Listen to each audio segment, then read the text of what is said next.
Muy bien. Pues como ya por ahí comentó Patti, mi nombre es Jesús Villegas, mejor conocido como Chuy Villegas, en los lugares por ahí donde servimos. Y me da mucho gusto esta mañana poder pues, compartir con ustedes la fe, ¿verdad? Nos iba a decir, bueno, no sé mucho yo de esta presentación, pero me llamó mucho la atención cuando me la hicieron, esta presentación del proyecto Cristo Milagroso, esa frase que dice arriba, un Cristo para todos. Y de alguna manera va a estar a lo largo de toda esta charla que vamos a compartir con muchos. Entonces, esa parte me la voy a brincar un poquito, bueno, esa parte creo que usted la conoce mucho mejor que yo, de cómo está planeado, ¿no? El layout del lugar. Y pues vamos a hablar del segundo milagro, los 5 milagros que se van a resaltar en este lugar, son las bodas de Caná, como un mensaje de alegría, de que Dios está siempre cercano y nos ayuda en los momentos más difíciles. Ustedes conocen el pasaje de las bodas de Caná, ¿verdad? Ese matrimonio que pues estaba en apuros, se les acabó el vino, que el vino significa la alegría, ¿no? Y entonces pues el Señor entra al quite, ¿verdad? Ciertamente motivado por su mamá, ¿verdad? Un buen hijo. El segundo, la multiplicación de los panes, que habla aquí de la colaboración nuestra. Y vamos a ver por qué este punto de la colaboración nuestra, al menos como la estoy entendiendo yo, a partir del milagro que hace Jesús. Pero ciertamente con la colaboración de sus discípulos. Jesús que camina sobre las aguas, el ciego del nacimiento y la resurrección de Lázaro. Todos ellos tienen pues una connotación muy trascendente en nuestra fe, porque de alguna manera nos acercan y nos explican, nos presentan momentos trascendentes de la vida de Jesús, donde Él se manifiesta como Dios.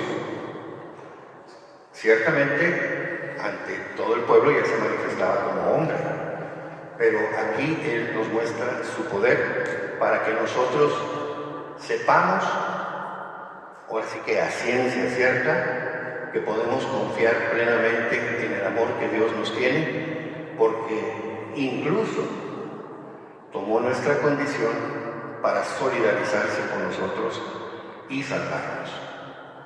Entonces, la multiplicación de los panes, que vamos a platicar hoy, es ciertamente también un signo, una muestra de esta cercanía de Dios.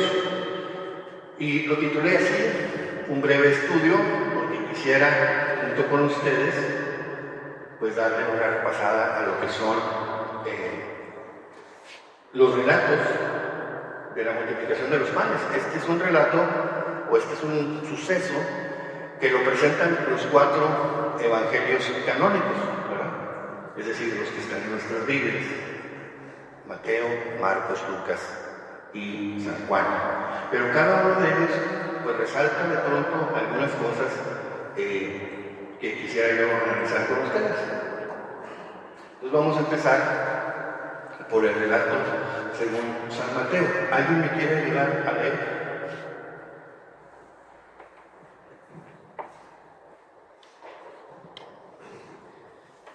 Al desembarcar, vio mucha gente, sintió compasión de ellos y curó a sus enfermos.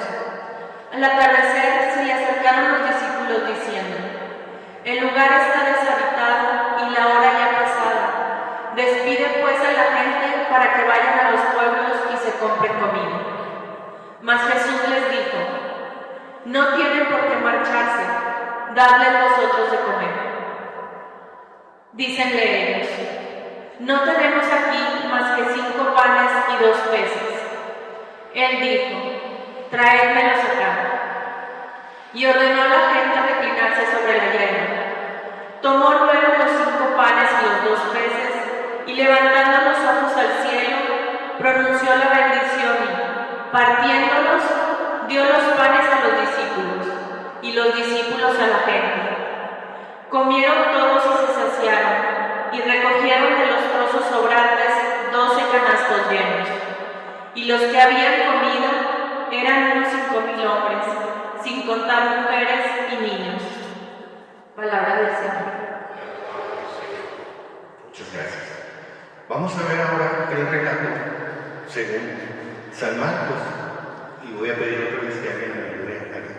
¿Me ayudas tú? Aquí está muy bien. Ah, qué caray, no se trajo los lentes. ¿Alguien más que quiere leer? Según San Marcos, y al desembarcar de mucha gente, sintió compasión de ellos, pues estaban como ovejas que no tienen pastor, y se puso a enseñarles muchas cosas.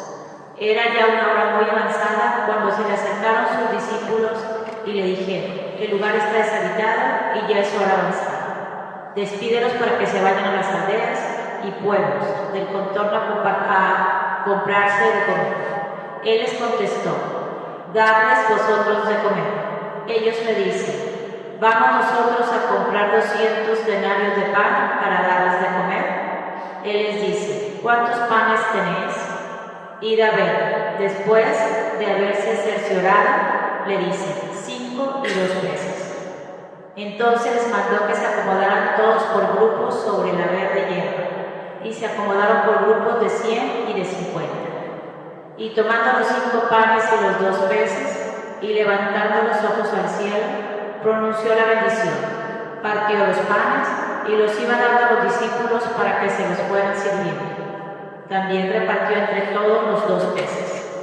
Comieron todos y se saciaron, y recogieron las sobras, 12 canastos llenos, y también lo de los peces. Los que comieron los panes fueron 5,000 hombres. Palabra de Dios. Bueno, como dijimos que está en los 4 evangelios, en los Fernandos, ¿alguien nos quiere ayudar con el relato según San Lucas?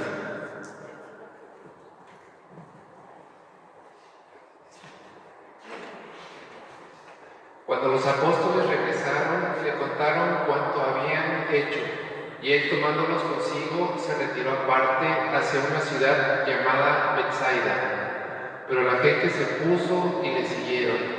Lo supo y le siguieron. Él los acogía, les hablaba del reino de Dios y curaba a los que tenían necesidad de ser curados. Pero el día había comenzado a declinar, y acercándose los 12 le dijeron: despide a la gente para que vayan a los pueblos y aldeas del contorno y busquen alojamiento y comida, porque aquí estamos en un lugar deshabitado. Él les dijo: dadle vosotros de comer. Pero ellos respondieron: no tenemos más que 5 panes y 2 peces, a no ser que vayamos nosotros a comprar alimento para toda esa gente. Pues había ahí como 5,000 hombres. Él les dijo a sus discípulos: haced que se acomoden por grupos de unos 50.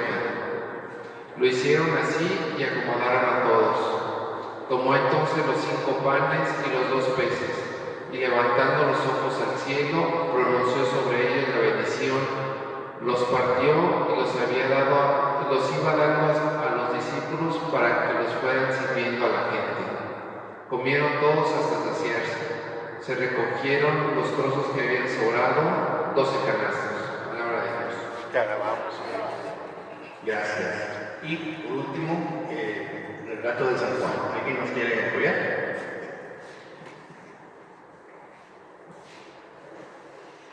Según San Juan, al levantar Jesús los ojos y ver que venía hacia él mucha gente, dice a Felipe: ¿dónde nos procuraremos panes para que coman estos? Se lo decía para probarle, porque él sabía lo que iba a hacer. Felipe le contestó: 200 denarios de pan no bastan para que cada uno tome un poco. Le dice uno de sus discípulos, Andrés, el hermano de Simón Pedro: aquí hay un muchacho que tiene 5 panes de cebada y 2 peces, pero ¿qué es eso para tantos? Dijo Jesús: haced que se recueste la gente. Había en el lugar mucha hierba, y se recostaron pues los hombres en número de unos 5,000. Tomó entonces Jesús los panes y, después de dar gracias, los repartió entre los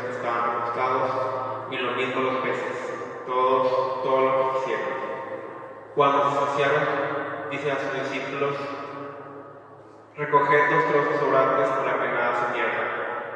Lo recogieron pues y llenaron 12 canastos con los trozos de los 5 panes de cebada que sobraron a los que habían comido. Al ver la gente el signo que había realizado, decía: este es verdaderamente el profeta que iba a venir al mundo. Muchas gracias. Pues ya le dimos una revisada a cómo lo comenta cada uno de los evangelistas, y ciertamente creo que cada quien pudo por ahí identificar algunos elementos que llaman su atención. Probablemente este de San Juan es el que pues como que más se distingue por elementos diferentes de los otros 3. Y es que si recordamos que los otros relatos, uno de Mateo, que bueno, estuvo presente, Marcos, que se dice que refleja la predicación de Pedro, aunque Marcos probablemente no estuvo allí. Lo mismo en el caso de Lucas, que Lucas pues representa, como él lo dice al inicio de su evangelio, pues la investigación que él hizo en las comunidades cristianas de los relatos, los sucesos de la vida de Jesús. Y Juan, que da su perspectiva muy personal, ya se dice que este fue de los últimos relatos evangélicos, ¿verdad? El relato de San Juan, de los últimos en escribirse, o el último en escribirse de los 4 canónicos, que probablemente tuvo mucho más tiempo para meditar lo que significó lo que él vivió, ¿no? Lo que significaba para él. Y por eso resalta al final que Jesús lo que estaba haciendo eran signos o señales de su divinidad, señales no solo de su mesianismo, sino de ser verdaderamente Dios. Y nos recuerda, pues al decirnos que estaba en el despoblado, al decir que Jesús le da de comer a la gente, pues de alguna manera podemos recordar lo que hizo Dios con el pueblo de Israel en el Antiguo Testamento, con el pueblo también, cuando estaban en el desierto y no tenían que comer. Acto seguido, quise poner en 4 columnas para ir resaltando algunas cosas que llaman la atención, que son comunes. Hay más cosas comunes en cada relato, pero por ejemplo, el hecho de que Jesús, por ejemplo, según San Mateo, San Marcos, Lucas y Juan, dicen que vio a mucha gente, ¿verdad? Vio mucha gente y sintió compasión. Marcos nos dice también que vio mucha gente y sintió compasión. La gente en Lucas dice, supo que él se iba a ir a otro lugar y fueron tras él y él los acogía, ¿verdad? Tenía esa actitud, ¿verdad?, solícita con ellos, y dice que además les hablaba del reino de Dios. En otros casos dice que los ve como ovejas sin pastor, es decir, él se da cuenta que el pueblo tiene necesidad y se compadece, tiene un corazón de carne, como dice la Escritura, ¿verdad? Tiene esa ternura por su pueblo, por sus hijos. Y según San Juan, dice que Jesús levanta los ojos y ve que venía mucha gente, ¿verdad?, siguiéndolo, a seguirlo. Y nos dicen que se pone él a atenderlos, ¿verdad? En algunos casos dice que se pone a curar a los enfermos, en otros dice que se pone a enseñarles, porque los veía desorientados, ¿verdad?, como ovejas del pastor, y se pone a enseñarles. El punto donde les dice Jesús, denles ustedes de comer. Jesús se preocupa y les dice a sus discípulos, a esta gente hay que darle de comer. Y los discípulos dicen, pues sí, pero no traemos para todos, ¿verdad? Se necesitarían 200 denarios, algo así como el salario de 200 días de trabajo para poderles dar de comer a todos.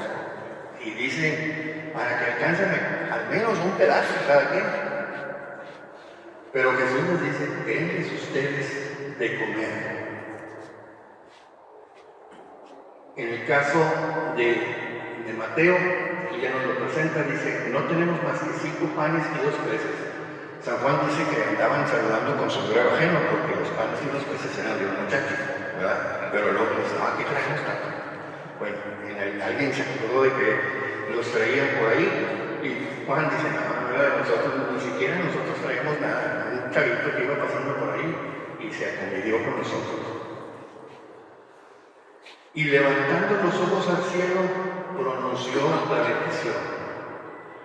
Y partiéndolos, dio los panes a los discípulos y los discípulos a la gente. En el caso de Juan, después de dar gracias, los repartió entre los que estaban recostados y lo mismo los peces, todo lo que quisieron. Y acá vemos lo que está en azul, en la otra diapositiva, cuántos panes tienen, fueron a ver, tienen 5 panes y 2 peces. En eso sí, todos coinciden 5 panes y 2 peces. Y en todos coincide que Jesús levanta los ojos al cielo, da gracias al Padre, pronuncia una bendición al Padre, ¿verdad? Partió los panes y los iba dando a los discípulos.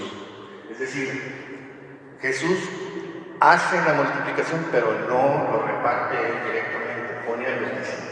Y esto también tiene mucho significado para nuestra fe. En Lucas dice, levantando los ojos al cielo, pronunció sobre ellos, sobre los panes, la bendición, los partió y los iba dando a los discípulos para que fueran sirviéndolos a la gente. ¿Qué elementos comunes tienen los cuatro relatos? Primero, pues que están despoblado y la gente no había comido. Y esto causa en Jesús, ¿verdad?, que se preocupe por todos aquellos que habían hecho. Él veía cómo hacían un esfuerzo por alcanzarlo, por seguirlo, por estar con él, por tener sus enseñanzas y pasar el tiempo con él, principalmente, ¿no? Y entonces él propone a los discípulos darle de comer a todos. Los discípulos consiguen solo 5 panes y 2 peces, pero es muy poco para tantos.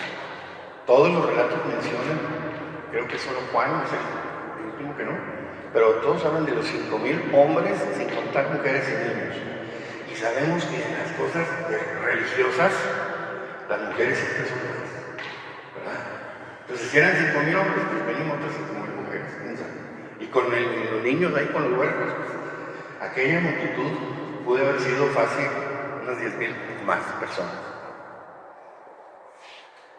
Él manda a todos a sentarse, ora y distribuye los panes a los discípulos y ellos a la gente. Todos comen hasta saciarse y todavía sobró. 12 canastas nos dicen.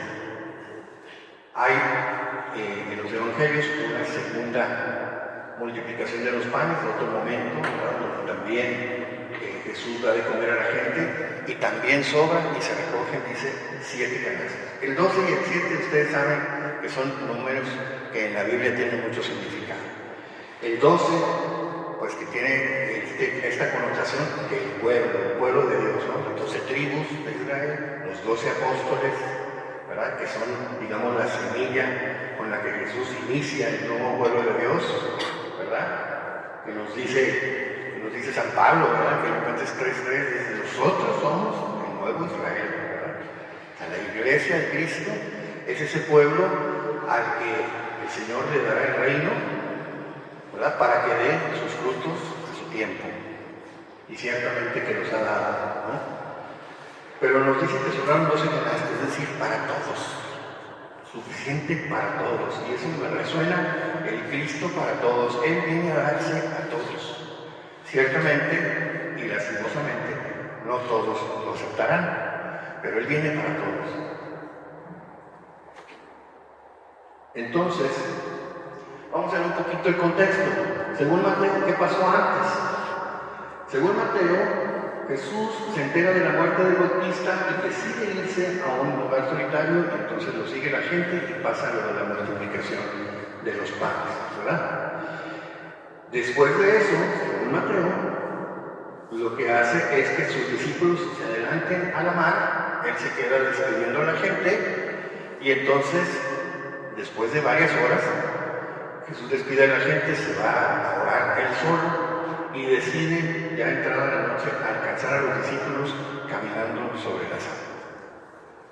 Según San Marcos, nos dice que Jesús, antes de la multiplicación, había enviado a los 12 a predicar, a expulsar demonios, a sanar enfermos, y cuando regresan los están platicando todo y los ve a todos muy contentos pero cansados y decide llevárselos a un lugar apartado para descansar. Y la gente los ve, los sigue y sucede lo de la multiplicación de los panes. Y dice que después Jesús ordena a los discípulos adelantarse al mar. Aquí vuelve a poner el contexto de que lo que sigue es este signo de caminar sobre las aguas, ¿verdad? San Lucas nos dice también que antes de la multiplicación de los panes Jesús había enviado a los 12 a predicar. Nos da el mismo contexto de Marcos. Y también nos dice que después, bueno, aquí lo que sucede después es diferente a los otros dos. Dice que Jesús estaba orando a solas, pero los discípulos estaban con él. Y entonces él aprovecha para preguntarles: ¿quién dice la gente que soy yo? ¿Y ustedes quién dicen que soy yo? ¿Verdad? Viene la confesión de Pedro.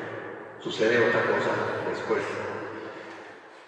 San Juan nos pone como antecedente, al momento de la multiplicación de los panes, una discusión que tenía Jesús con los judíos. Nos vienen los judíos que estaban atosigándolo siempre, diciéndole: bueno, ¿y a ti quién te da esa autoridad para hacer todo lo que haces? Porque pues a ellos les molestaba que Jesús parecía no respetar el sábado, porque hacía curaciones en sábado, hacía milagros en sábado, mostrando siempre la compasión de Dios, que no tiene día ni hora. El Señor nos da su compasión y su auxilio siempre, no importa la hora, cuando lo necesitemos. Él está siempre con nosotros. Pero lo que más les molestaba, o lo que es el punto de discusión a los judíos ahí, es que decían: es que tú te haces, blasfemas porque te haces igual a Dios, porque a Dios lo dices, le llamas papá, le llamas padre. Y estaban en eso. Entonces dice: Jesús se va con sus discípulos después de esa discusión, se hacen a la mar y llegan al otro lugar, al otro lado del mar de Galilea, y la gente los siguió. Y ahí donde los alcanza, pues ahí sucede lo de los panes y los peces. Pero aquí San Juan hace, y ya nos va marcando un poquito hacia dónde va el resto de la multiplicación de los panes, hacia una precisión. En esa época se acercaba la Pascua judía. Es decir, según San Juan, Jesús hace este milagro, la multiplicación de los panes, en el contexto de la Pascua ya próxima, como queriendo relacionar la multiplicación de los panes con la Pascua, una imagen de lo que para nosotros es la Eucaristía, ¿verdad? Jesús que hace también la multiplicación de los panes, pero entregando su cuerpo y su sangre para todos, ¿verdad? Para todo aquel que crea. Y después dice que la gente quería proclamar a Jesús rey, y entonces Jesús se les escabulle, se va él solo a orar, y los discípulos, aquí según San Juan, como que se quedan en el medio, la gente acá queriendo proclamar a Jesús, buscándolo. Jesús se les escabulló, y estos dicen: bueno, ¿y nosotros qué hacemos? Pues vámonos. Y se hacen a la mar. Igual Jesús los alcanza caminando sobre las aguas. ¿Por qué analizar este punto? Bueno, es que actualmente, y bueno, siempre ha habido gente que pues interpreta, ¿no? A su mejor entender, o a su conveniencia quizá, la Sagrada Escritura. Y actualmente hemos escuchado, o hay por ahí algunas voces clamando ser teológicas, diciendo que Jesús no hizo ningún milagro, que Jesús no caminó sobre las aguas, que Jesús, ahí en la multiplicación de los panes, no es que multiplicó él los panes, sino que él provocó que la gente sacara el lonche que llevaba y lo compartiera. Y hay gente que de veras de pronto lo considera porque así fue, ¿no? Pero estamos, si somos fieles a lo que dice el texto, estaríamos contradiciendo lo que el texto dice a todas luces, que Jesús de 5 panes le dio de comer a 5,000.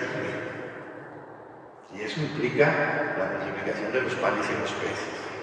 No hay otra. Es más, el mismo Jesús, en otro momento, confirma que realizó un milagro.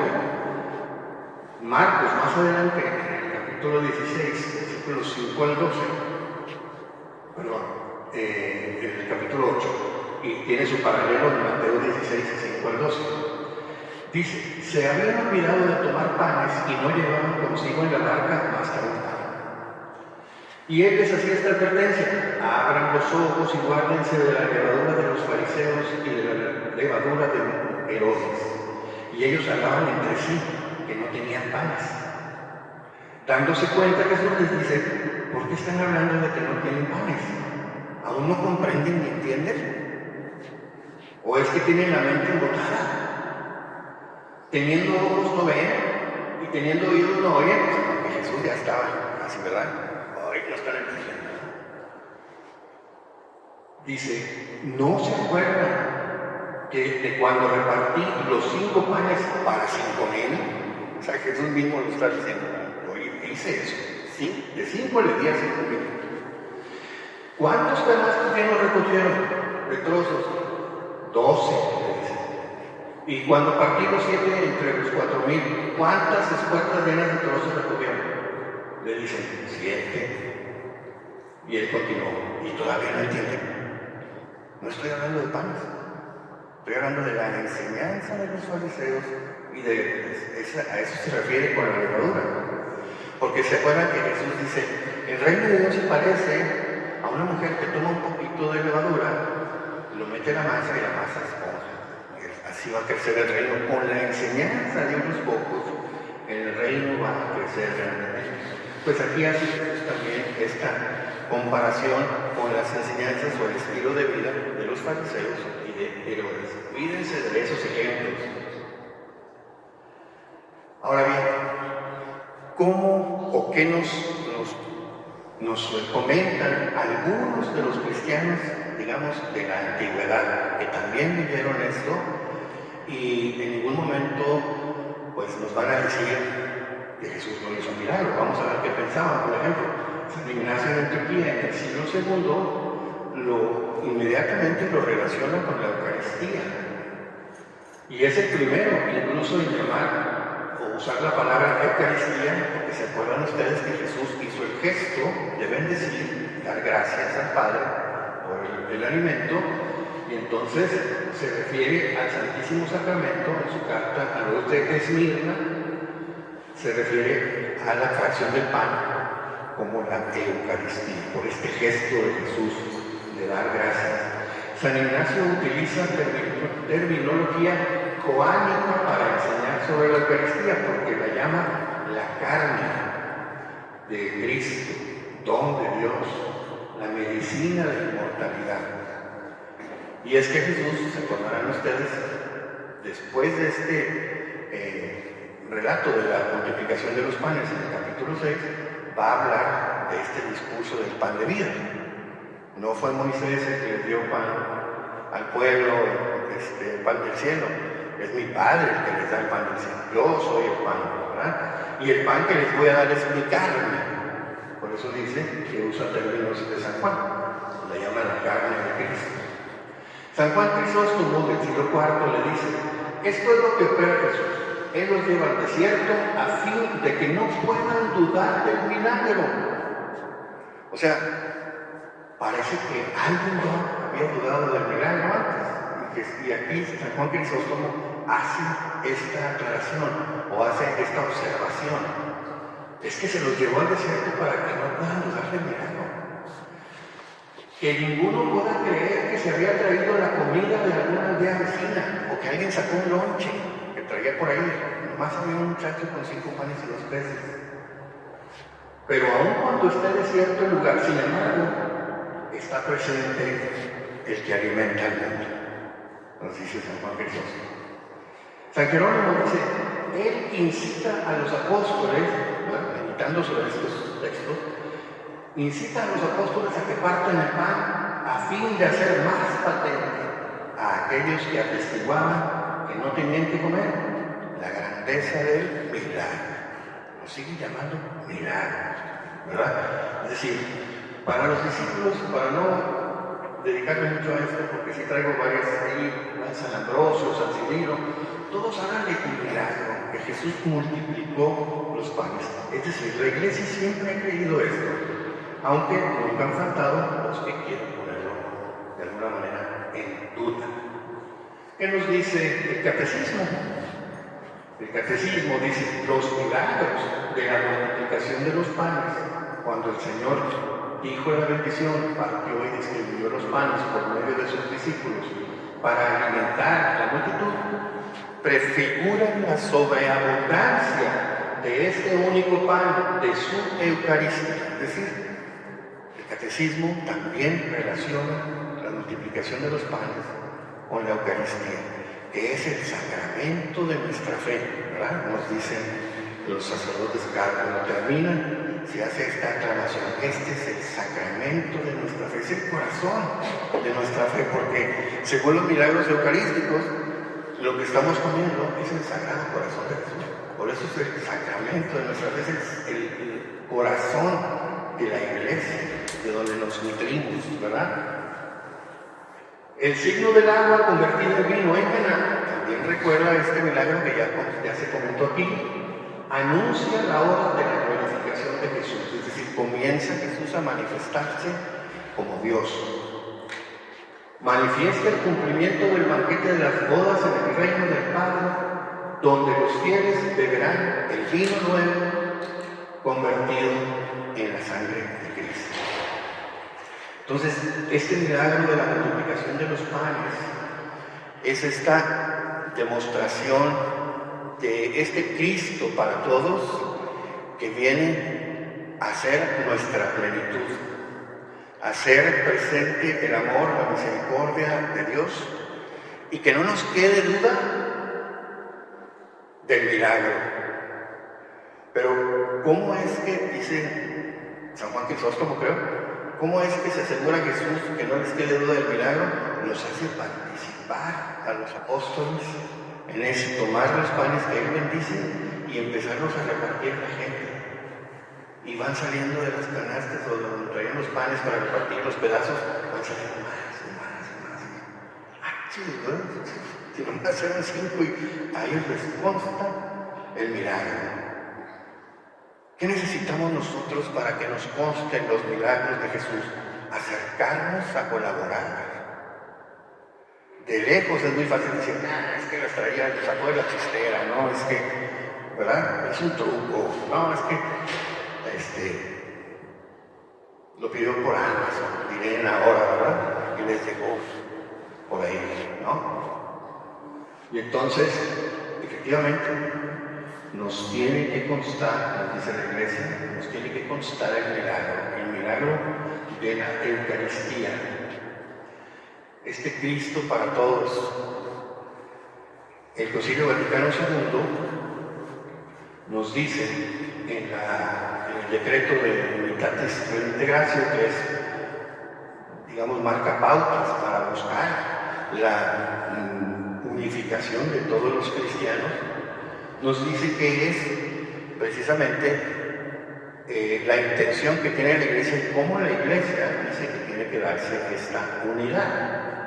Dice en el punto 4, hoy en muchas partes del mundo, por inspiración del Espíritu Santo, se hacen muchos intentos con la oración, la palabra y la acción para llegar a aquella plenitud de la unidad que quiere Cristo. Cristo, se acordarán ustedes, en el Evangelio de San Juan, el capítulo 17, verso 21 al 23, dice, Padre, que todos sean uno, como tú y yo somos uno. Yo en ellos y tú en mí, para que el mundo crea.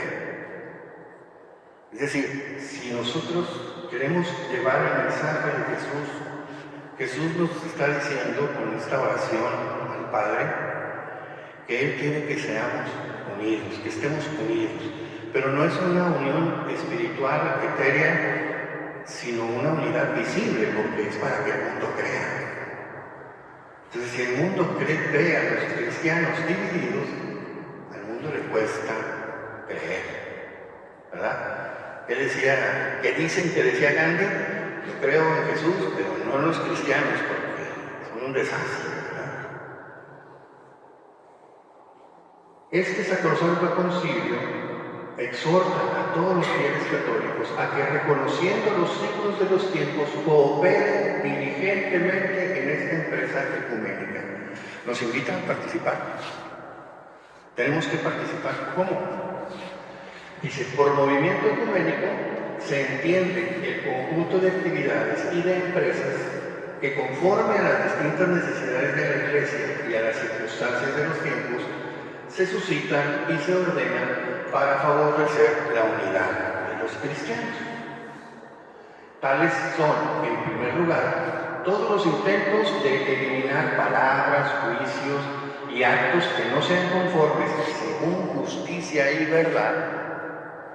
Y ese es un elemento importante, ¿verdad? Jesús, por ejemplo, en el Evangelio a veces usa palabras duras, pero siempre en el contexto de su justicia y verdad, de llamar las cosas por su nombre. A la condición de los hermanos separados y que, por tanto, pueden hacer más difíciles las mutuas relaciones con ellos.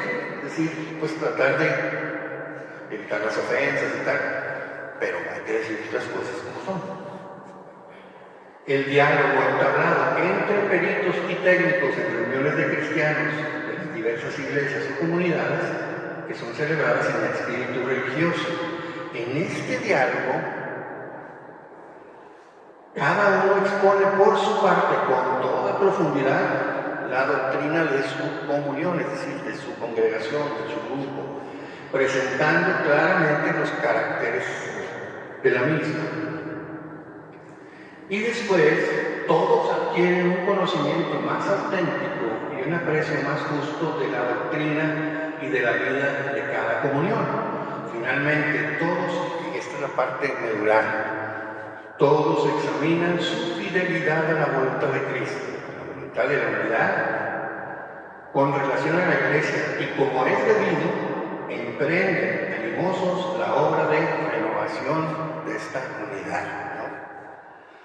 Todo esto realizado prudente y pacientemente de la Iglesia, por los fieles de la Iglesia Católica, bajo la vigilancia de los pastores, y aquí lo remarco, conduce al bien de la equidad y de la verdad, de la concordia y de la colaboración, del amor fraterno y de la unión, para que finalmente,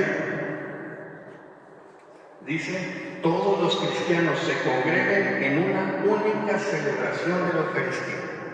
Es el pan de la unidad. Pero sabemos, ¿verdad?, en la unidad de la una y única Iglesia, a la unidad que Cristo le dio a su Iglesia desde un principio, y que creemos subsiste indefectiblemente en la Iglesia Católica.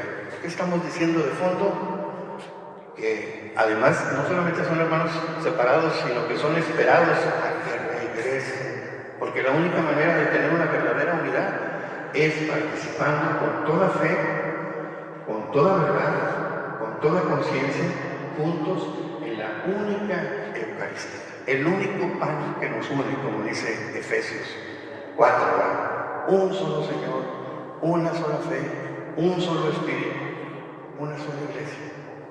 Y así lo dice Jesús, también San Juan, será finalmente un solo rebaño bajo un solo pastor. ¿Cómo podemos nosotros participar?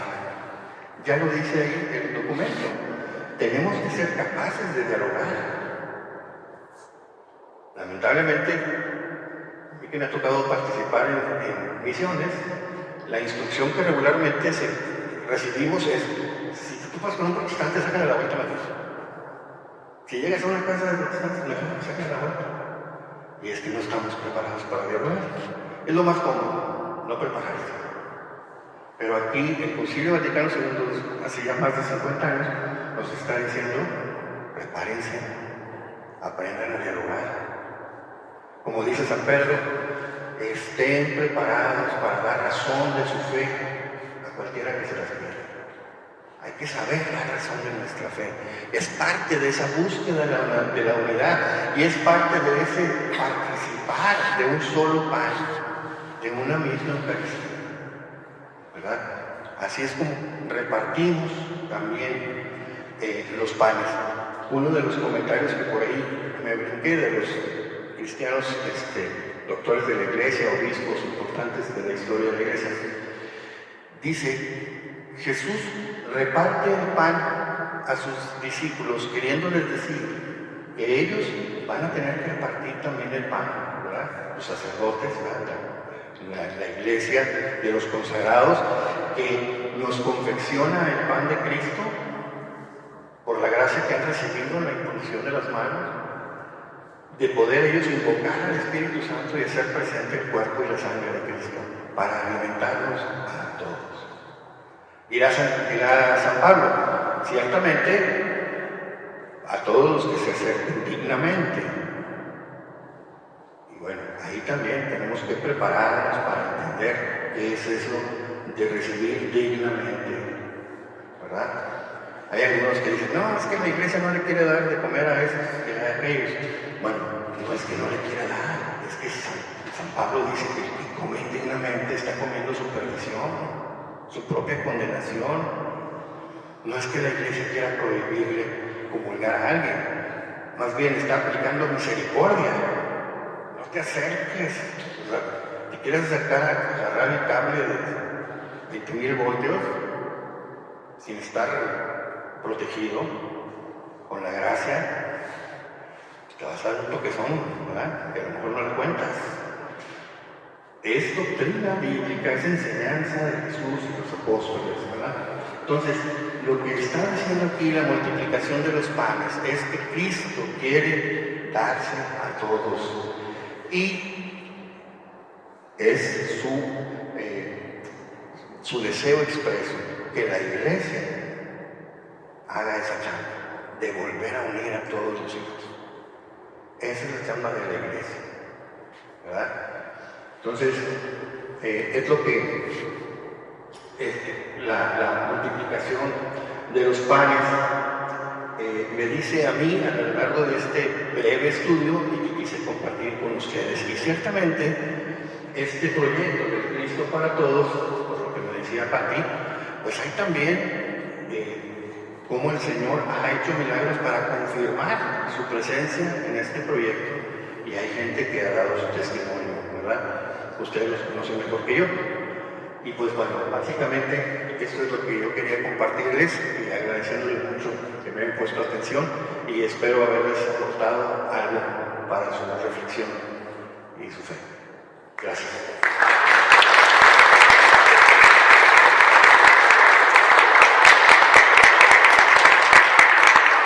Te pediría de manera, bueno, por ejemplo, que les pudieras dar algo de testimonio. ¿Por qué dando catecismo? ¿Por qué misiones? ¿Por qué ahora como maestro bíblico? Por favor.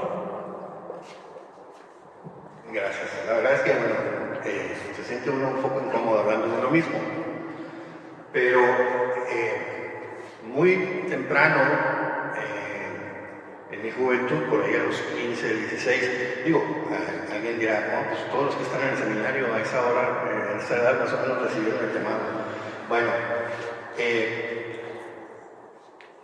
sin dar muchos detalles, estaba yo con un grupo de amigos, con una palomilla y de amigos, portándonos mal, andando ahí como de pandilleros, y de pronto, no lo sé explicar más que así, sentí como si con un chipote que yo me dieran en la cabeza y me dijeran: ¿qué andas haciendo?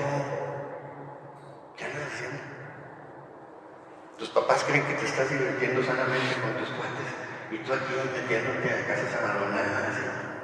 Nos metimos a una casa abandonada y encontramos unos vinos ahí en una cava y órale, y empezamos a... Y entonces, y yo era de los mayorcillos ahí del grupo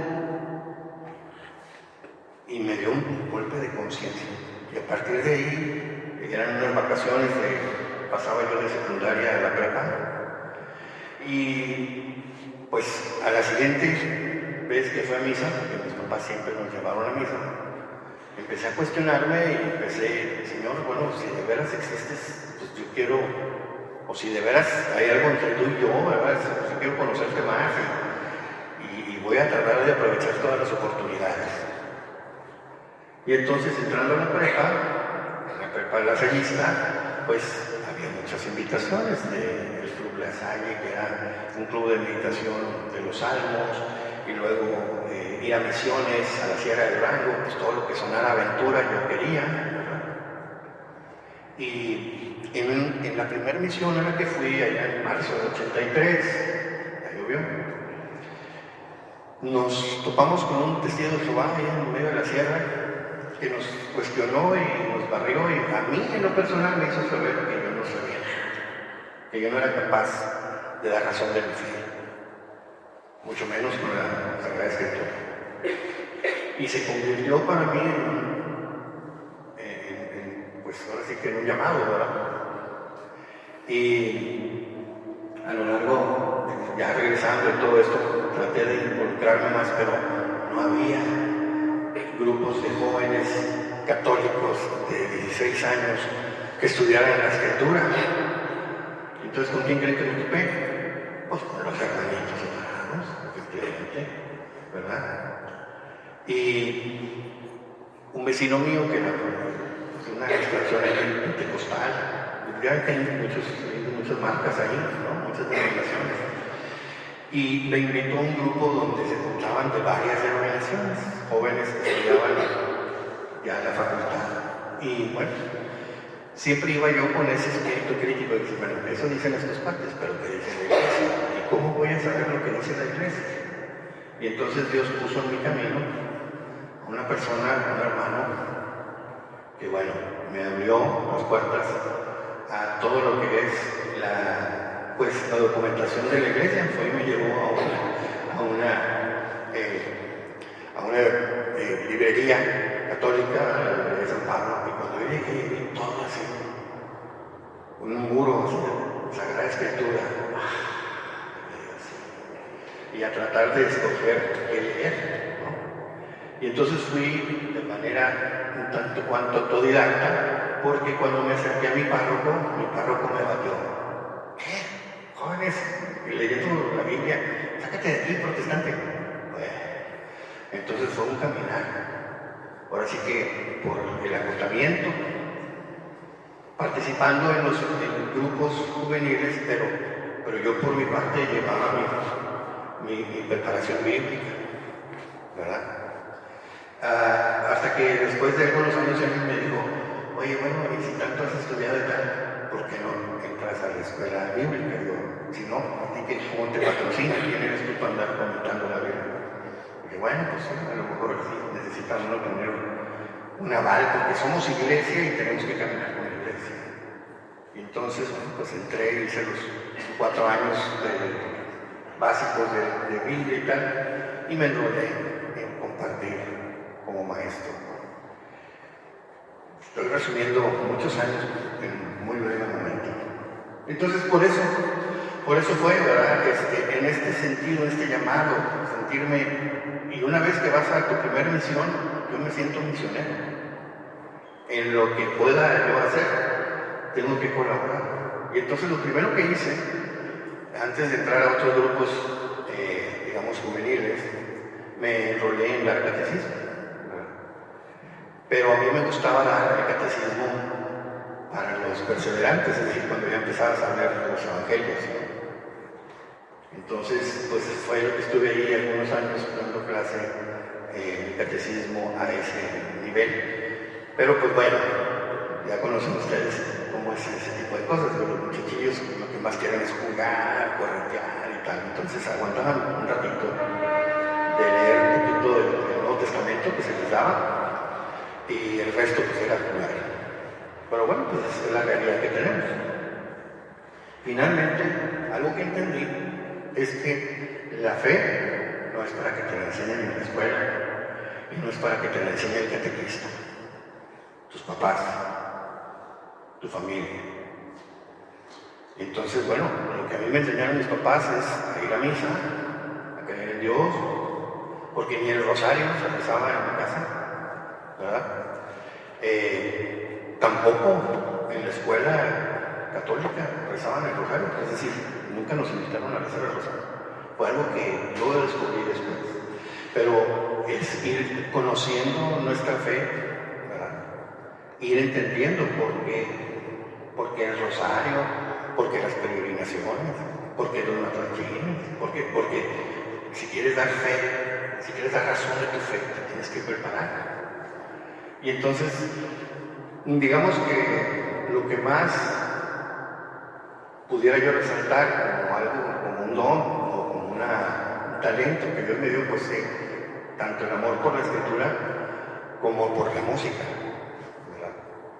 Eso sí, muy pronto, por allá en el 87, me empecé a enrolar en los coros juveniles y siempre en la música, ¿verdad? Y hace 8 años, junto con mi esposa, tomamos vino, porque es la única manera, ¿verdad? Somos una sola cosa, ¿no?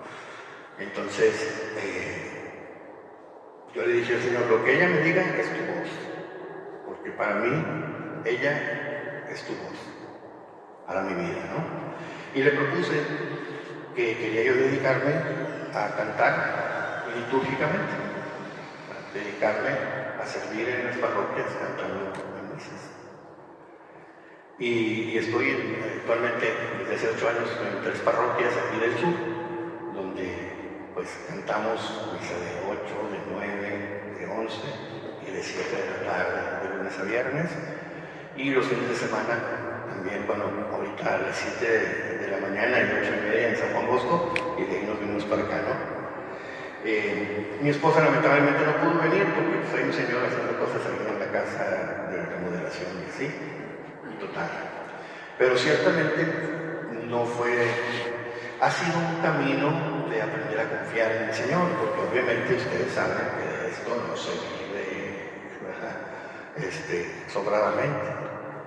Eso sí, tuvimos que ajustar nuestra economía y todo. Y tenía yo siempre esa cuestión de no le estaré yo quitando oportunidades a mis hijos de estudiar en mejores escuelas y tal y tal y tal. Pues el Señor me dio una respuesta, ¿verdad? Entró la mayor de mis hijas, entró a estudiar en la uni, pero consiguió una beca y se fue a España a estudiar. Yo no le hubiera podido buscar eso, ¿verdad? Fue a estudiar a España un semestre, pero con eso ella tuvo, con esa beca, pues fue a Santiago de Compostela, ahí estuvo 5 meses, ¿verdad? Con las reliquias del apóstol Santiago, imagínense, haciendo el camino de Santiago, hacia por Europa y cuánta cosa. Tanto que no me platicaba dónde andaba, ¿verdad? Porque allá según este sol se mete más caro. Entonces, bueno. Pero algo que yo nunca le hubiera podido dar, es una sola. Y otra de mis hijas dice, yo quiero estudiar esto. Y dije, bueno, pues a la uni y a ver, a tratar de conseguir una beca y tal. Y entonces, pues salió por ahí un bien hecho, ¿verdad? Un padrino que le dijo, ¿sabes qué? Yo quiero pagarte la carrera, pero en el TEC. Entonces consiguió una beca en el TEC, ¿verdad? Alguien podría decir, no, pues es que alguien se compadeció de tu hija, ¿verdad? Tú que la ibas a tener ahí. No, espérame. O sea, la otra también no sabía que quería estudiar. Bueno, si no sabes qué quieres estudiar, pues no estés de útil, porque aparte, con esto de la pandemia, estaban en casa todas, ¿cómo les llaman? Pues agüitadas, ¿no? ¿Sí? Ahí en su cama, viendo el teléfono. No, pues a ver, ¿qué puedes hacer? Y entró a trabajar en un banco, de esas que te reciben en la puerta. ¿Qué la caja? ¿O va? ¿A dónde va? Ahí entró a trabajar. Hace 2 años, 3 años. Y ahorita ya está en el corporativo porque tiene la actitud de que, ¿qué te sirve? ¿Qué puedo hacer? Ahorita no hay clientes que se llevan con él. director ahí o el encargado, ¿te puedo ayudar en algo? Ah, sí, ayúdame a capturar esto, el otro y tal. Con su actitud, pues ahora estarán trabajando ya en el área de recursos humanos. Entonces dije, Señor, me estás dando, o sea, ya me di cuenta que son más hijas tuyas que mías. Y cuando en medio de la pandemia se pusieron las cosas difíciles porque cerraron las iglesias, hubo un párroco que me dijo, mira, vamos a estar transmitiendo las misas. Ven y cántalas de aquí, yo te las canto. Claro, ya no son todas las misas que cantabas, pero las misas que vamos a transmitir.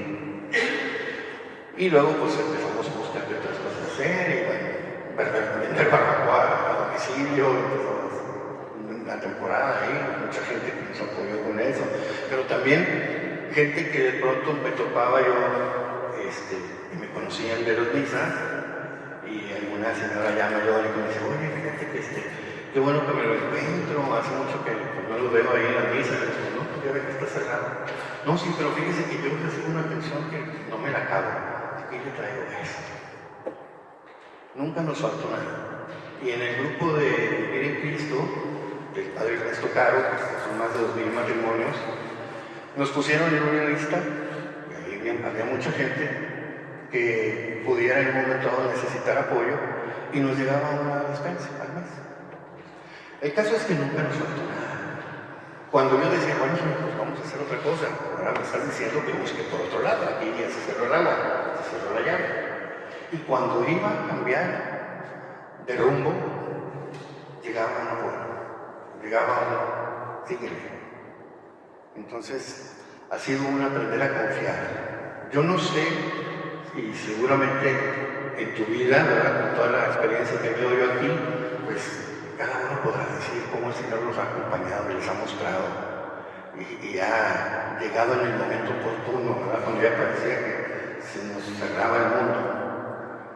Bueno, esto es lo que yo puedo compartir y básicamente son, digamos, las dos cosas que hago con mayor gusto, ¿no? Compartir la fe en la Sagrada Escritura y compartir la fe con la música. Siempre Dios en medio de aquello.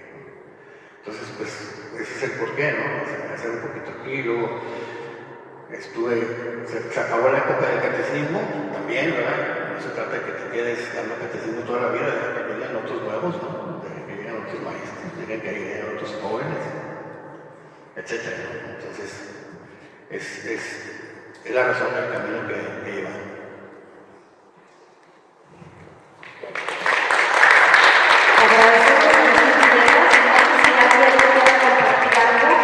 Nos vamos a pasar a la misa que tenemos en el lugar. Si alguien quiere hablar o compartir algo, si no, nos retiramos. Muy bello día. Vuelvo a decir gracias por haberse dado este regalo a ustedes mismos y llevarse algo de conexión con Dios, que Él en cada corazón tocará en el momento justo, como lo acaba de compartir Jesús Villegas. Gracias a todos por su asistencia. Nos vamos a escuchar misa, a lo que es Cristo Milagroso. Quien quiera acompañarnos, con mucho gusto, ahí estaremos.